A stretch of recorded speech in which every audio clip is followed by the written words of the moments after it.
चलिए नक्शा को बना लीजिए, है ना। ये जो है पुराना नक्शा है और यह आधुनिक नक्शा, दोनों में कुछ अंतर है ना, है ना। उसको बना लीजिए आप लोग।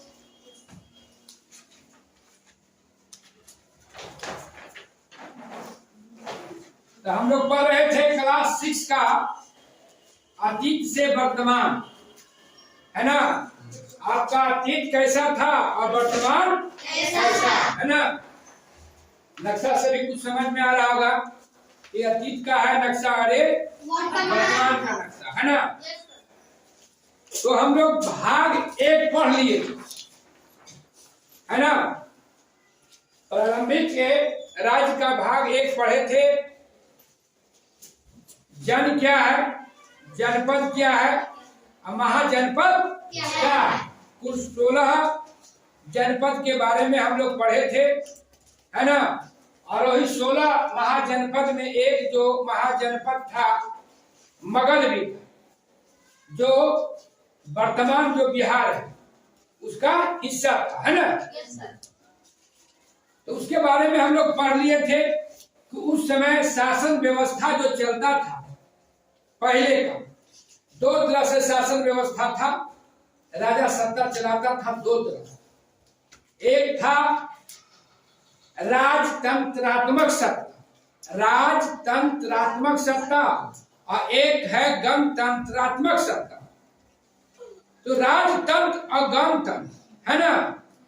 तो राजतंत्र में क्या होता था कि जो राजा होते थे, राजा का परिवार ही बेटा हुआ, है ना, जो है वो राजा बनते जाता था। लेकिन गणतंत्र में उसी बात नहीं, इसमें कुछ जो शासन व्यवस्था अलग, है ना।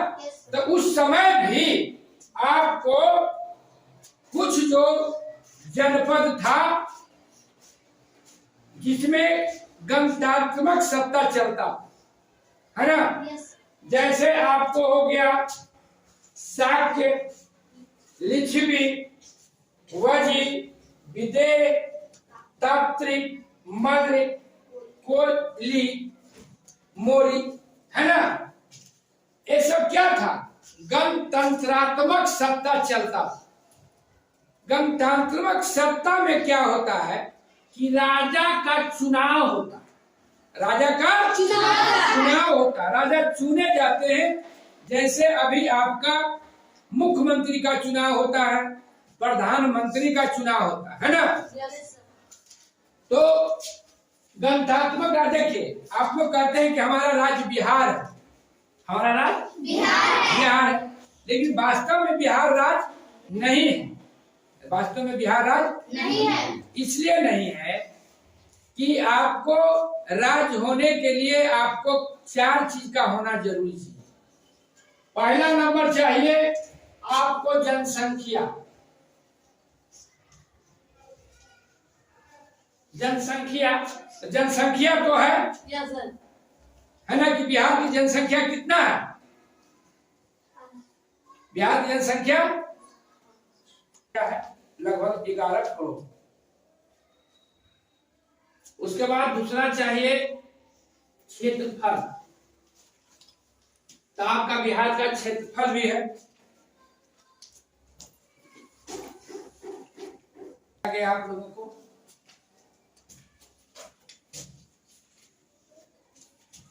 तीसरा चाहिए सरकार।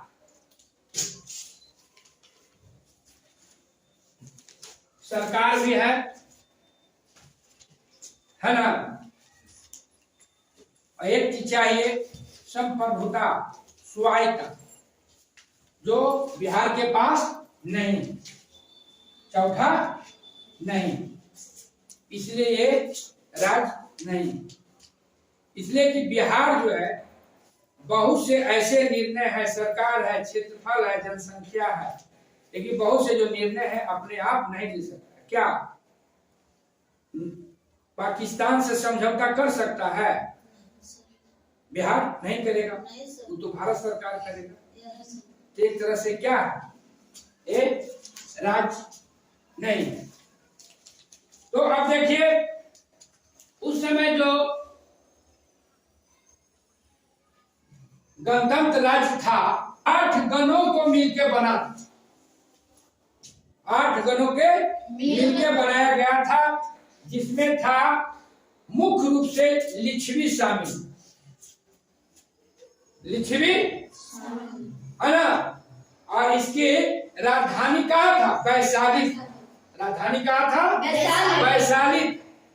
और अभी जो आपको जो देख रहे हैं लिच्छवी, आपका वर्तमान में जो वैशाली जिला है और कुछ मुजफ्फरपुर का जो जिला है उसका हिस्सा था लिच्छवी। और ये था आपको मगध देख रहे हैं, मगध के समीप ही था। मगध जो महाजनपद था उसके समीप था। और मगध उस समय जो था 16 जनपदों में सबसे मजबूत महाजनपद है ना। और उस समय राजा कौन था? बिंबिसार। अब बिंबिसार ने शादी कहाँ किए थे? वहीं किए थे, है ना। बिंबिसार का शादी कहाँ हुआ था?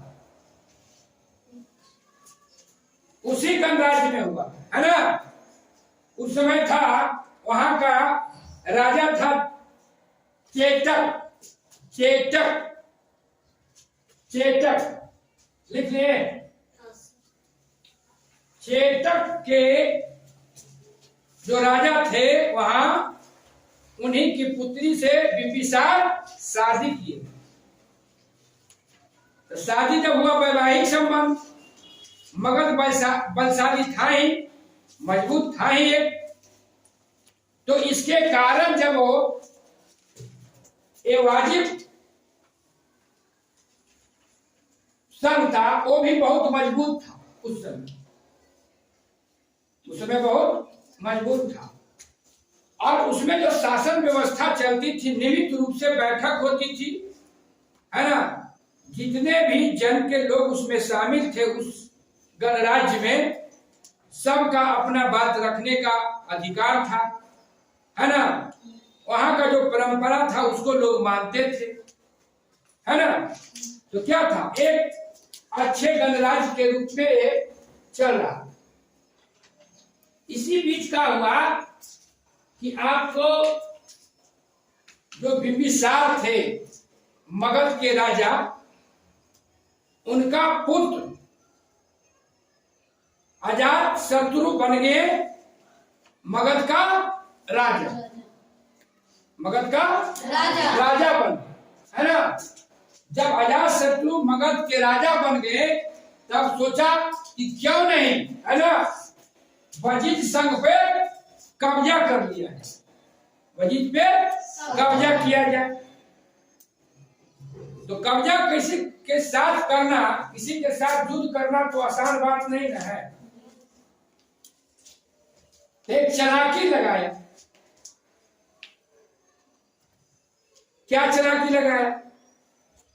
तो अजात शत्रु का जो मंत्री था ना, मंत्री को भेजा वहां, कहा? वैशाली, लिच्छवी, है ना। और इसका जो है वहां जब भेजे तो पता करवाए महात्मा बुद्ध से कि वहां का सत्ता व्यवस्था कैसे चलता है। तो पता चला कि नहीं, सब में एकता है, किसी में फूट नहीं है, सब नियमित बैठक करते हैं, जो वहां का परंपरा है उसको भी मानते हैं। क्या पता लगाया? अजात शत्रु ने पता, है ना।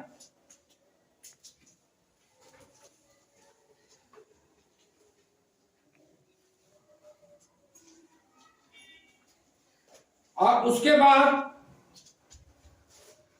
फिर क्या हुआ कि अंत में अजात शत्रु ने उस पर अपना अधिकार जमा लिया। अजात शत्रु का नानी घर कहाँ था? लिच्छवी। हाँ, इसलिए उसका पिता जो था बिंबिसार, उसका शादी कहाँ हुआ था? लिच्छवी। और जान लीजिए कि गुप्त राजा चंद्रगुप्त ने भी एक लिच्छवी राजकुमारी से शादी की। चंद्रगुप्त, है ना?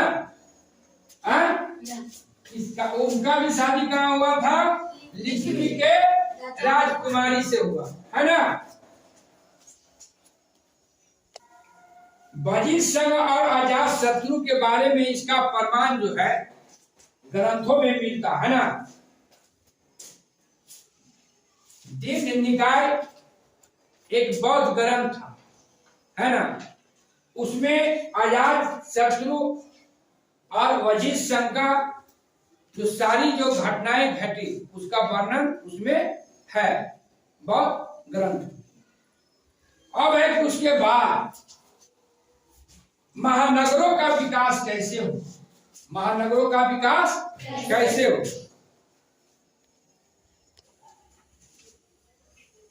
तो नगरों का विकास तो आपने पढ़े हैं, अध्याय 5 में पढ़ाया गया प्रारंभिक नगरीकरण, है ना? सिंधु घाटी की सभ्यता, हड़प्पा संस्कृति जो आज से करीब क्या हो गया था, विलुप्त हो गया, है ना? 3700 साल पहले ही क्या हुआ, हड़प्पा संस्कृति विलुप्त हो गया, जो पहला नगर बसा, है ना? उसमें विस्तार से आपको अध्याय 5 में पढ़ाया गया था। उसके बाद जो दूसरी नगर बसा जो करीब ये 600 ईसा पूर्व की बात है ना? नगरों का विकास, है ना? इसका जो है पाली ग्रंथ में जो है इसका उल्लेख मिलता है। जब आप पढ़िएगा पाली ग्रंथ तो उसमें नगरों का विकास, है ना, हुआ था। उस समय आपका करीब 600 ईसा पूर्व बनारसी, वैशाली, चंपा, राजगिरी, कौशीनगर, कौशिल, पाटलिपुत्र, है ना, जो अभी पटना था, इस ढंग से करीब 62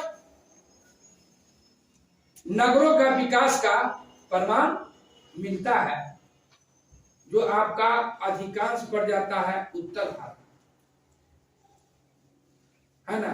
अधिकांश उत्तर भारत। आई और सारी नगरों का विकास हुआ तो उसका भी नगर का विकास करने का उद्देश्य था। क्या उद्देश्य था? सामाजिक, आर्थिक, राजनैतिक और धार्मिक, है ना? इस सारी चीजों को देखते हुए नगर के विकास किया और साथ साथ जो है अपने राजधानी को भी विकसित किया। जो नगर था, नगर में अपने राजधानी को भी विकसित किया था और अधिकांश जो आपका नगर का विकास हुआ वो नदी के किनारे ही, नदी के किनारे हुआ। आपका पटना जो क्या है, नगर है ना? वो कौन नदी के किनारे? गंगा नदी के किनारे है ना? बनारस गंगा नदी के किनारे है ना? तो अधिकांश शहरों का जो विकास हुआ था नदी के किनारे, इसलिए पहले जो नदी ही था जो आवागमन का साधन। उसके बाद व्यापार के उद्देश्य से किया गया, है ना? व्यापार हुआ, फिर नदी के रास्ते से एक स्थान से दूसरे स्थान तक ले जाया जाता था, है ना?